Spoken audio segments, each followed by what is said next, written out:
चलिए आज का क्वेश्चन स्टार्ट करता हूँ।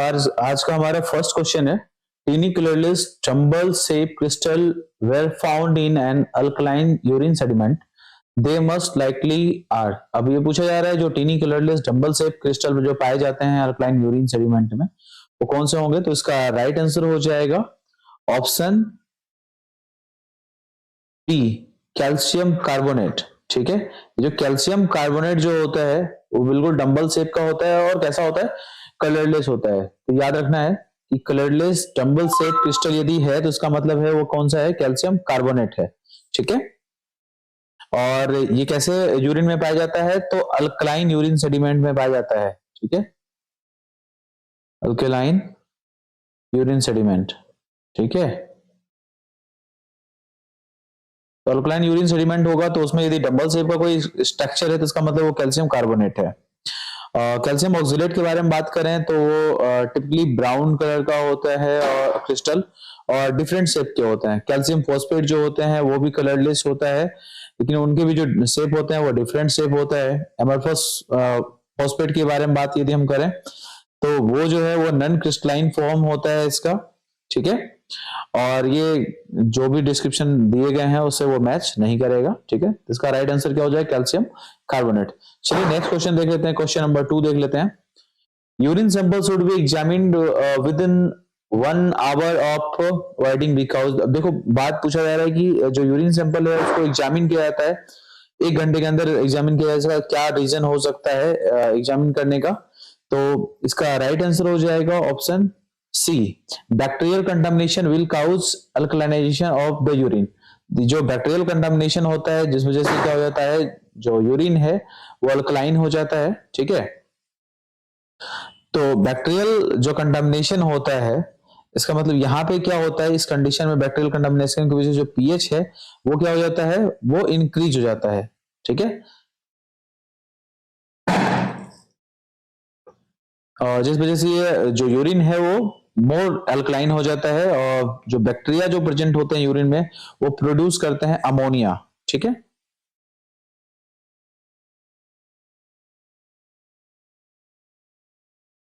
एज अ बाय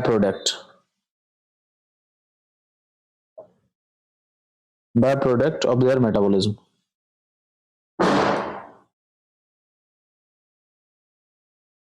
ठीक है, इस वजह से जो पीएच है वो क्या हो जाता है, वो राइज हो जाएगा और इसका इफेक्ट जो है वो क्या पड़ता है, जो यूरिन टेस्ट होते हैं उसके ऊपर इसका इफेक्ट पड़ता है। तो आपको याद रखना है कि जो यदि यूरिन को हम काफी टाइम तक छोड़ देते हैं, एग्जामिन नहीं करते हैं, तो वहां पे क्या होगा, बैक्टीरियल कंटामिनेशन की वजह से जो पीएच है वो क्या हो जाएगा, रीच हो जाएगा। चलिए नेक्स्ट क्वेश्चन देख लेते हैं।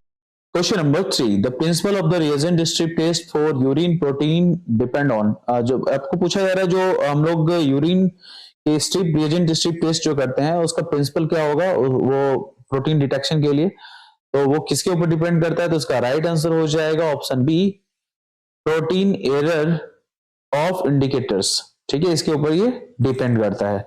तो इंडिकेटर के बारे में हम यदि बात करते हैं तो आपको याद रहेगा कि ब्रोमोफिनॉल ब्लू एक ये, और एक होता है टेट्रा ब्रोमोफिनॉल ब्लू। ठीक है, ये 2 इंडिकेटर है। और ये क्या होता है, यदि यूरिन में जो है प्रोटीन प्रेजेंट होगा तो जो ये इंडिकेट कैसे करेगा, तो कलर इसके चेंज हो जाएंगे। ठीक है, यदि कलर चेंज हो रहा है तो ये इंडिकेट करता है कि जो यूरिन है उसके अंदर क्या है, प्रोटीन प्रेजेंट है।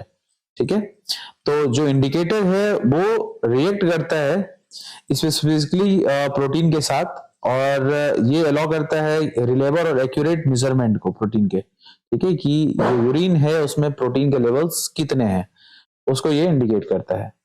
चलिए नेक्स्ट क्वेश्चन देख लेते हैं, क्वेश्चन नंबर 4 देख लेते हैं। After receiving 24-hour urine sample for quantitative total protein analysis, the technician must first, जो टेक्नीशियन है वो सबसे पहले क्या करेंगे, तो सबसे पहले तो वो क्या करेंगे कि मेजर करेंगे टोटल वॉल्यूम को, यानी राइट आंसर हो जाएगा मेजर द टोटल वॉल्यूम। ठीक है, तो सबसे पहले जो मेजर करते हैं 24 आवर जो सैंपल हम लोग लेते हैं उसमें टोटल वॉल्यूम को सबसे पहले मेजर करते हैं। ठीक है, उसके बाद कोई दूसरा जो है एनालिसिस करेंगे। तो ये इंपॉर्टेंट है क्योंकि जो टोटल वॉल्यूम होते हैं यूरिन के 24 आवर पीरियड में, वो कैलकुलेट करता है, एक्यूरेटली कैलकुलेट करने में हेल्प करता है कि जो बहुत सारे वेरियस सब्सटेंस यूरिन में प्रेजेंट होंगे उसके कॉन्सेंट्रेशन को ये बताने में हेल्प करेगा। ठीक है, जैसे कि टोटल प्रोटीन यूरिन में कितने हैं। ठीक है, by measuring the total volume the technician can ensure that the subsequent quantitative total protein analysis is done accurately and the result are reliable।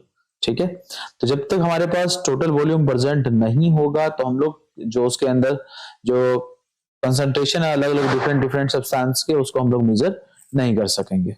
ठीक है, तो याद रखना है सबसे पहले मेजर करेंगे वो टोटल वॉल्यूम को। Question number 5, which of the following is the best guide to consistent centrifugation. Consistent centrifugation के लिए बेस्ट गाइड कौन सा होगा? इसका राइट आंसर हो जाएगा ऑप्शन सी, टेक्नोमीटर रीडिंग। जो टेक्नोमीटर रीडिंग है ये क्या करता है, ये हमें प्रोवाइड करता है इंफॉर्मेशन सेंट्रीफ्यूज की स्पीड के अकॉर्डिंग। ठीक है, तो provide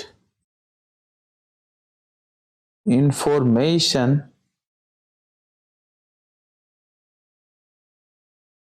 about the speed of centrifuge। ठीक है, ये क्या मॉनिटर करता है? टेक्नोमीटर जो रीडिंग है वो मॉनिटर करता है और इंश्योर करता है कि जो सेंट्रीफ्यूज है वो डिजायर्ड स्पीड से रोटेट कर रहा है, रनिंग कर रहा है। ठीक है, preventing variation in the centrifugal force and allowing for the accurate separation of sample. ठीक है, ये भी याद रखना है, preventing variation in the centrifugal force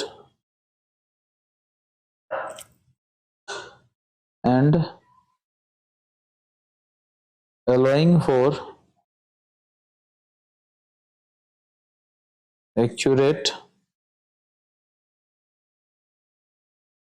separation of sample. ठीक है, उसी तरह जो पोटेंशियोमीटर सेटिंग है या आर्मेचर सेटिंग है या रियोस्टेट सेटिंग है, तो ये जो है वो रिलायबल गाइड नहीं है कंसिस्टेंट सेंट्रीफ्यूगेशन के लिए। ठीक है, चलिए नेक्स्ट क्वेश्चन, क्वेश्चन नंबर 6 देख लेते हैं।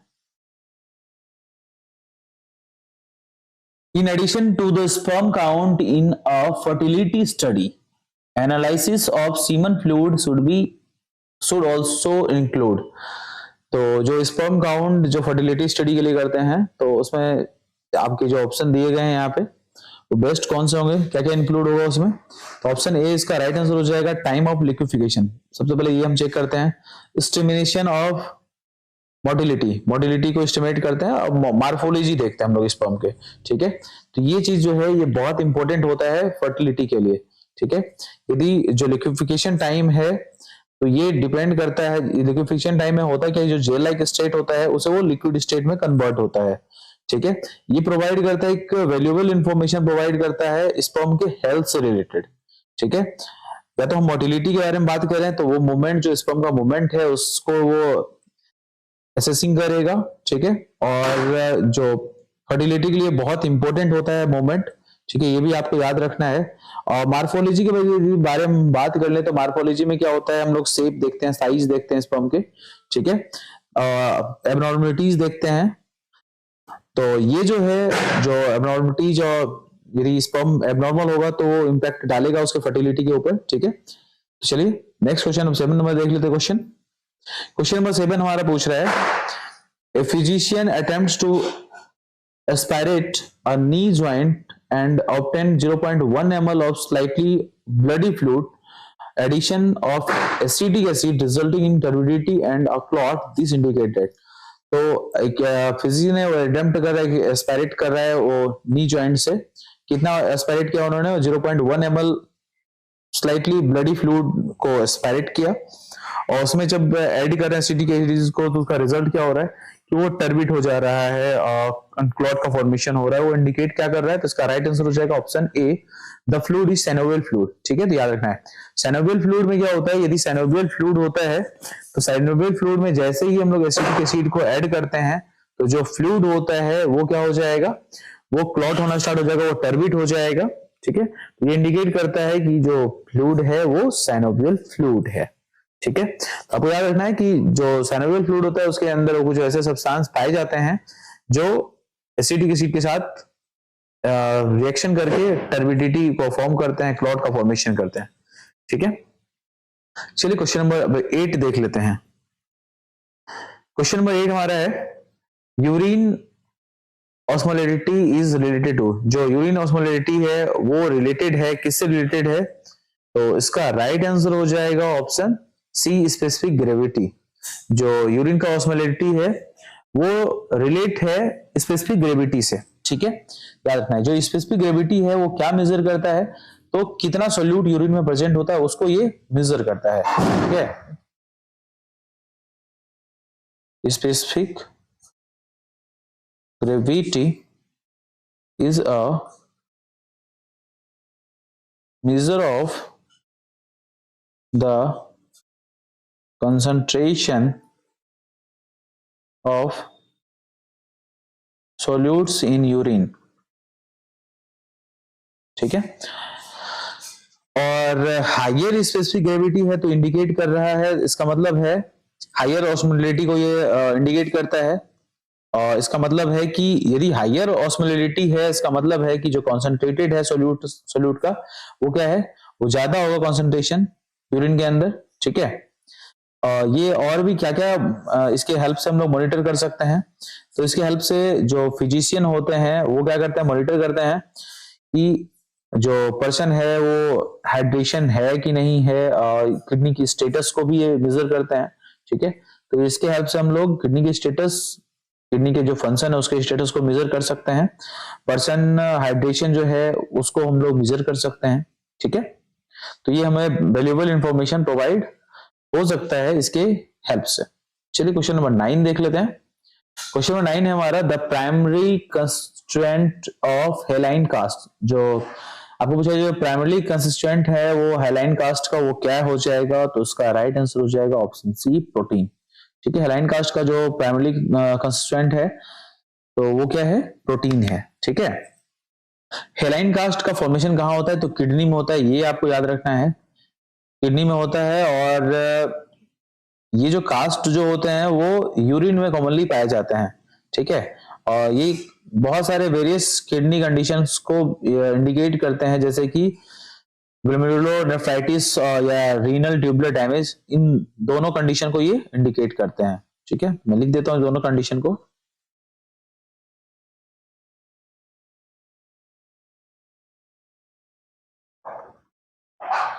और एक रीनल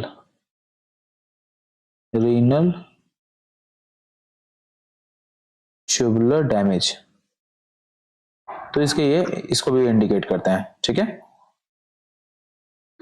यदि हेलाइन कास्ट प्रेजेंट है तो वो सजेस्ट करता है प्रोटीन यूरिया को, जैसे कि जो एब्नॉर्मल प्रेजेंस होगा प्रोटीन का यूरिन में उसको इंडिकेट करता है। ठीक है, तो आपको याद रखना है कि जो प्राइमरी कंस्टिट्यूएंट है वो हेलाइन कास्ट जो है वो क्या है, किसका, प्रोटीन का। चलिए क्वेश्चन नंबर 10 आज का आखिरी क्वेश्चन देख लेते हैं।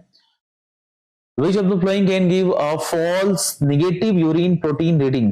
जो बोल रहा है कि false negative urine protein reading कैसे मिलेगा, तो उसका राइट आंसर हो जाएगा option D, very dilute urine. यदि वेरी डाइल्यूट यूरिन होगा तो वहां पे जो प्रोटीन का जो रीडिंग होगा वो फॉल्स नेगेटिव मिल सकता है। ठीक है, तो इसका मेन रीजन आपको पता चल गया कि हाईली ये डाइल्यूटेड होगा तो जो कॉन्सेंट्रेशन है प्रोटीन का यूरिन में वो डिक्रीज हो जाएगा। ठीक है, तो हाईली डाइल्यूट होने की वजह से जो कॉन्सेंट्रेशन हो क्या हो जाएगा, कॉन्सेंट्रेशन डिक्रीज। ठीक है, किसकी वजह से हुआ, तो हाईली डाइल्यूशन की वजह से। ठीक है, तो जिस वजह से डिटेक्ट कर पाना प्रोटीन को वो बहुत मुश्किल हो जाएगा। ठीक है, जिस वजह से जो फॉल्स नेगेटिव रिजल्ट है उसके आने के चांसेस बढ़ जाते हैं।